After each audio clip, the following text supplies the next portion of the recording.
We certainly are in changing economic times, times that are here to stay, so that we hear. Certainly, so the experts are telling us. We're well past the GFC. We're past a multitude of dreadful natural disasters that we've all seen. And do we all agree we're now living in a brave new world? It's been a while since we've heard that term, isn't it? We've not had an interest rate rise for a little while now. We talked about November last year, and indeed, as we've heard this morning, some people are predicting that rates will go down, some are predicting that rates will rise or even be on hold. So we've got a little bit of uncertainty there. We know that retail spending is at low levels, and certainly businesses are telling me, all the businesses that I'm working with, they're telling me that they're having to work much harder to get their sales across the line. They're having to do a lot more quoting and to follow those quotes up a lot more vigorously to get the work into their business. Who's experiencing that in their business? Moment, show of hands. Yeah, okay, it's a very, very common thing. Certainly the GFC has left our marketplace very, very price sensitive. So what can we do? Today is all about what can we do in our business to get the absolute best for our business in these changing economic times.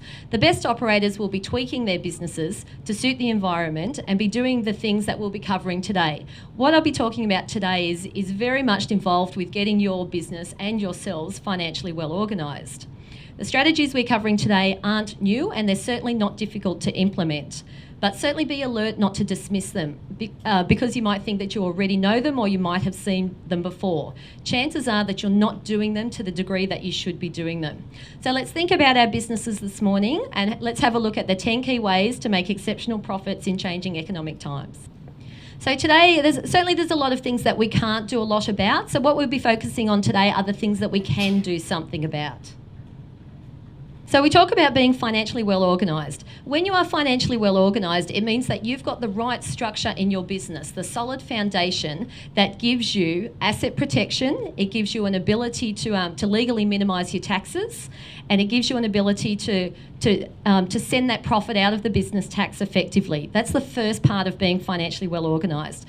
The second part is making sure your business is singing, making sure you're getting the absolute best result from your business that you could be getting. And the third part is getting that profit out of the business tax effectively.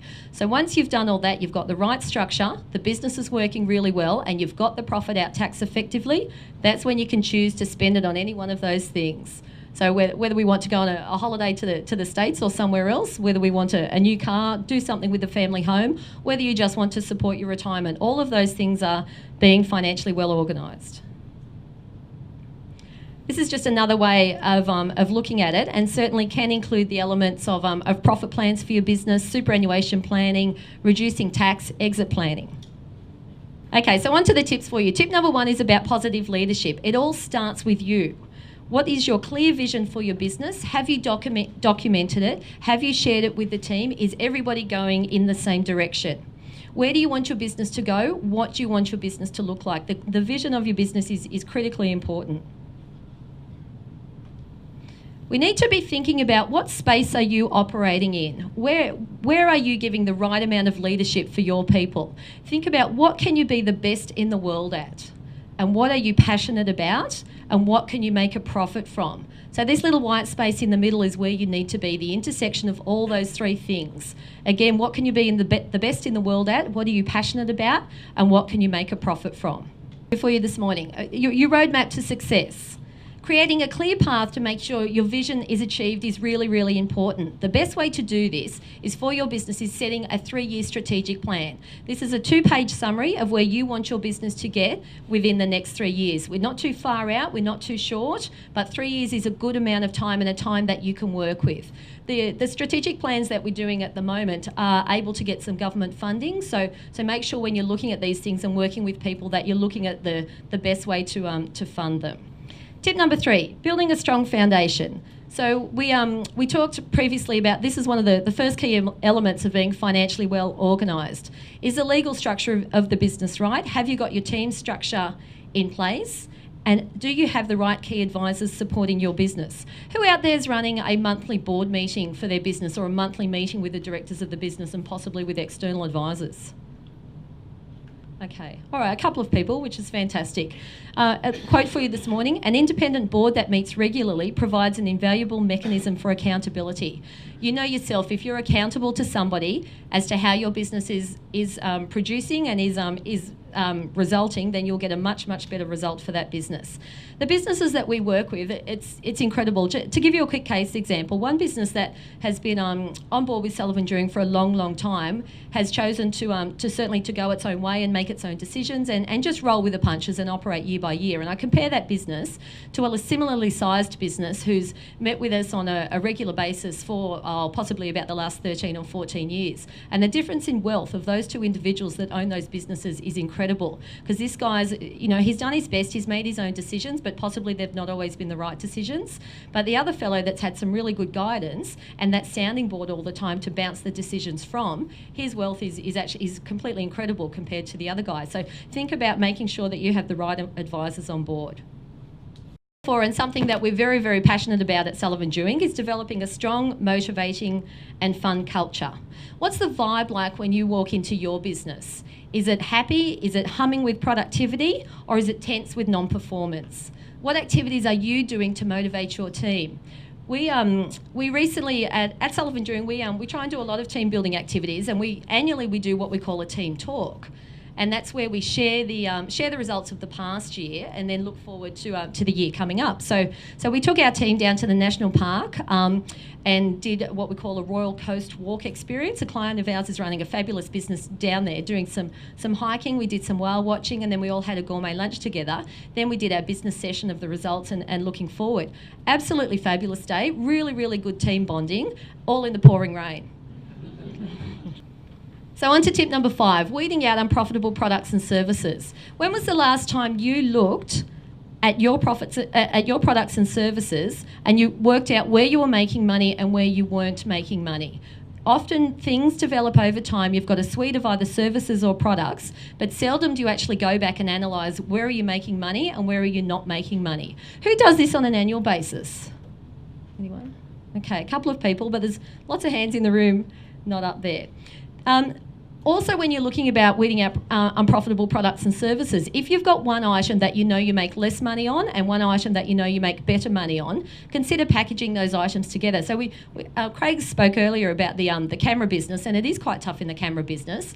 Selling a camera, there's not a great deal of margin left when you sell a camera, but if you can package that camera with the case and possibly with some printing as well, then you can increase the margin on that sale every time you sell. So instead of making, let's say, 10%, you can bring that up to making 15 or 20%. So when you're looking at your products and services, what can you package together to lift the value of that sale? Tip number 6, maintain or increase prices. One thing I work with businesses all the time on an annual basis to consider raising their prices. We all know that our costs go up every year, and if nothing else, they're going up by inflation. Let's talk about 3%. So as June 30 rolls around each year, having a good look at your prices, is it now time to increase our prices roughly by that 3% or even more? I've done some work with a business recently that just on point number 3 here, don't make sales for sales' sake. So when you're looking at maintaining or increasing prices, each sale must be profitable. So don't be the business that discounts their product just to get the sale through the door. Every single sale has got to be profitable. A client I've been working with in the last few weeks, they've increased their turnover by $2 million, which is fabulous. They've worked really, really hard and got a really good result in their sales. Unfortunately, their costs have also increased, but by $2.2 million. So they've taken a 200 hit to the bottom line. So all of that hard work that they did to increase their sales by $2 million, no benefit whatsoever. So you need to think very carefully. Don't just make the sales for an annual calendar of marketing events. And in this calendar, you need to think, what are your marketing strategies? Number 1, to continue to create your brand. What are your marketing strategies to keep your existing customers? And what are your marketing strategies to get your new customers? And they're the 3 areas that you need to be focusing on with your marketing. When you're doing marketing, you need to know your numbers. Where are your inquiries coming from? Where's the new customers coming from? What percentage are going from inquiry to an actual quote and then onto a sale? when you're selling, what's the overall conversion rate of each individual person and the business as a whole? Again, just a show of hands, who's looking at those sorts of things in their business? Okay, a few people, but again, lots of opportunities there to...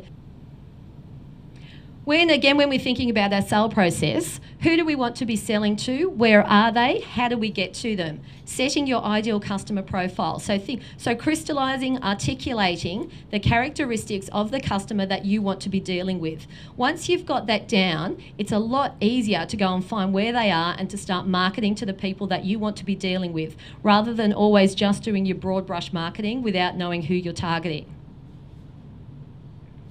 Again, stop dealing with unprofitable customers. Sort them by revenue, by margin, and how long they're taking to pay. And always remember that it costs a lot more to get new customers than it does to keep your existing customers.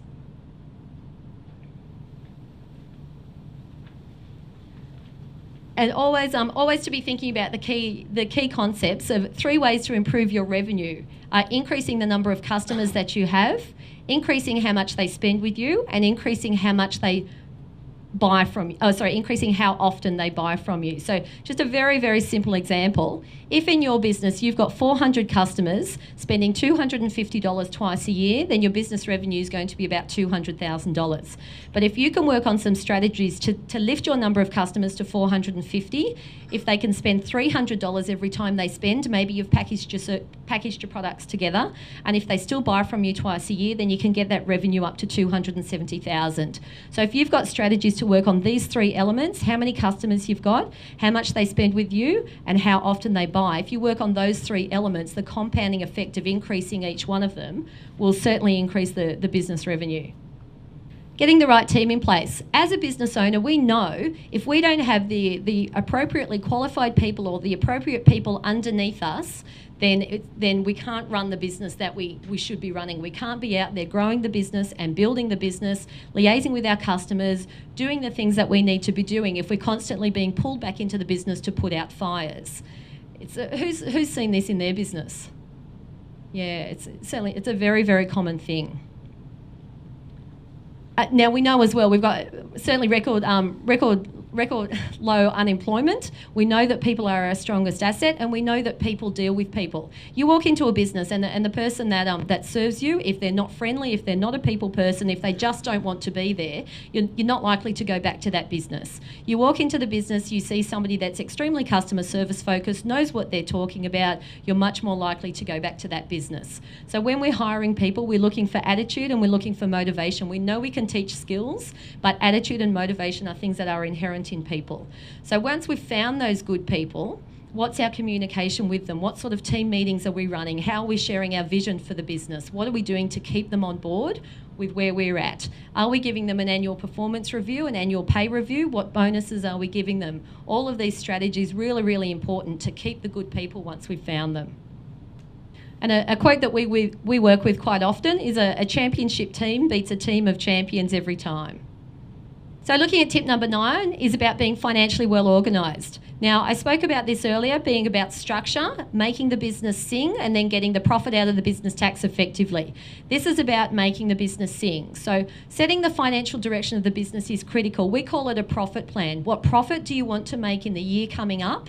How are we going to make it? So certainly when you're preparing your profit plan, consider a bottom-up approach. Just a quick question out to you guys. Who's done their budget or their profit plan for this financial year? Still lots and lots of hands not up, okay, and lots of business people in the room.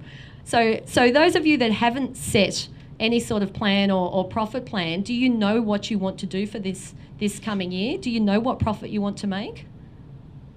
Yeah, that certainly is the challenge. Crystallise it. So if you want to make $200,000 profit in your business, add on to that your overheads, add on to that your cost of sales, and the resulting number is what you need to sell in your business for the year to make the profit that you want to make. Once you've actually crystallised that, it's not too difficult because now you're just chasing that target. Each and every month, we go back to these things called KPIs or key performance indicators. How have we gone against our sales target? How have we gone against our gross profit target? How have we gone against our net profit target? They're what we call financial key performance indicators. Then looking at the what we call non-financial KPIs. How many new customers have you had through the business for the month? Where have they come from? What's your conversion rate of the amount of quotes that you've done? Have you had any customer complaints? All these sorts of things can be done in a one-page snapshot of your business that becomes your management tool. So financially, how's the business tracking? Non-financially, how are we The other thing that is very, very close to all of our hearts is the cash in the business. Now, certainly there's parts of the business that you need to be across. If you're not, your cash can get locked up so quickly. Knowing numbers like debtor days, how many days does it take your customers to pay you? Creditor days, how many days does it how many days does it take you to pay your suppliers? And stock turns, how many days does it take to turn your stock into cash? So again, these things really lock up your money. If you're running your debtors days at, let's say, an average of 45, it's taking your customers 45 days to pay you, all of a sudden that blows out to 65 or 70, then you know your cash is a lot tighter.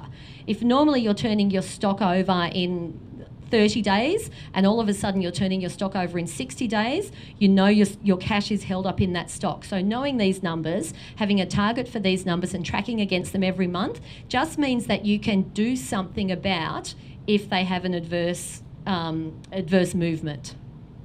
Is anyone looking at these sorts of numbers in their business?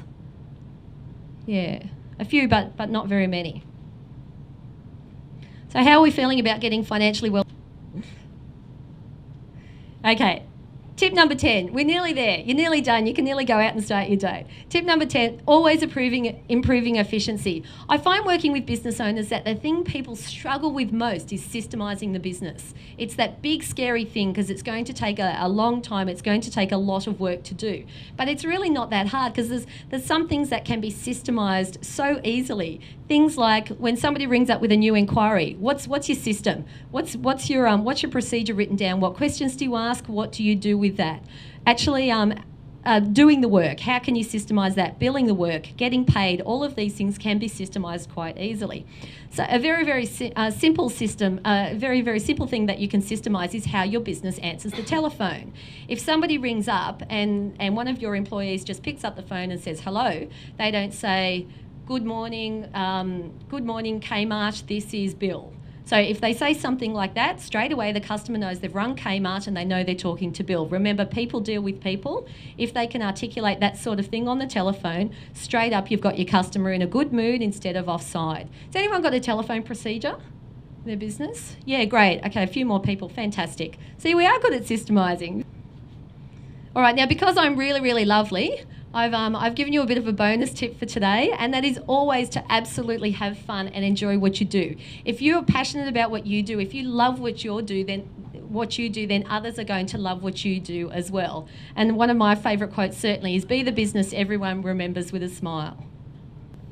So in changing economic times, and indeed any economic times, there's many things that we can do in our businesses to make them be the best businesses that they can be. So this morning, hopefully I've given you enough tips or enough food for thought for you guys to go away and think of how can you get the best out of your business in these changing economic times. Thank you. I used the word fierce before. Maybe that was a bit tough. Passionate in China. I think that's Jeni. Every one of Jeni's clients does profit plans. Everyone measures how their business is. She walks what she went through today, and every business person should look at walking at least 9 out of 10 or 9 out of 11 with the bonus ones in their business. Does anyone have any questions for Jeni before she escapes? No? Okay, good. I think Craig did well today. He earned his bonus today. How many times did you get CommSec and Commonwealth Bank out? Is that a KPI of yours? It should be, right. So I from Sullivan Dewing, I'd like to thank the Commonwealth Bank for co-hosting with us. We have a couple of representatives from the Commonwealth Bank today. We have Anne McGregor, Kathy Taylor here. Only one, two. Oh, there. So thank you guys for organising for, ladies, organising for Craig to come out. And it's just great that Craig was a local person. We do have something special to help Craig get through the day or the evenings, whichever it may be.